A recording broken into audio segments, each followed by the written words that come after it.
मुंबई गोवा महामार्ग चौपदरीकरणाबाबत खास बैठकीचं आयोजन लांजा येथे करण्यात आलं होतं। या बैठकीला खासदार विनायक राऊत उपस्थित होते। यावेळी कित्येक समस्यांवर चर्चा करण्यात आली आणि शंकांचे निरसनी करण्यात आले। मुंबई गोवा महामार्ग चौपदरीकरणाबाबत लांजा येथील शासकीय विश्रामगृहात बैठक पार पडली। या बैठकीला खास आवर्जून उपस्थित होते सिंधुदुर्ग रत्नागिरी जिल्ह्याचे खासदार विनायक राऊत यांच्या उपस्थितीत ही बैठक पार पडली। लांजा शहरातील विस्थापित होणारा व्यापारी वर्ग व नागरिक मोठ्या संख्येने यावेळी उपस्थित होते।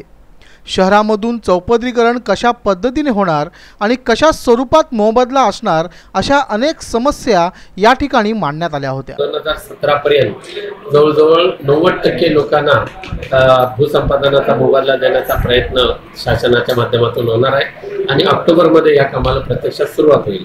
आज लांजा येथील बाजारपेठेतील व्यापाऱ्यांच्या आणि रहिवाशांच्या काही समस्या आणि अडचणी होत्या, काही शंका होत्या, त्या संदर्भात आज चर्चा झाली आणि आता लांजाचा जो अवॉर्ड आहे लांजा राजापूर हे अवॉर्ड येत्या आठवड्यात मंजूर होऊन येईलच।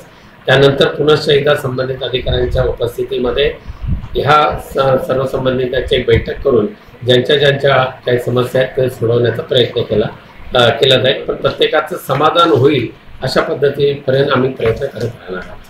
सध्या महामार्ग चौपदरीकरणाचा मोबदला वाटपाचे काम युद्धस्तरावर सुरू असून लांजा शहर व परिसराचे अद्यापही मोबदला वाटप झाले नसल्याने आणि चौपदरीकरणाबाबत व्यापारी जागा मालक यांना कोणतीही माहिती न दिल्याने ही बैठक घेण्यात आली होती। येत्या काही दिवसात या सर्व बाबतीत माहिती नागरिकांपर्यंत पोहोचवण्यात येईल असे या बैठकीत निष्पन्न झाले।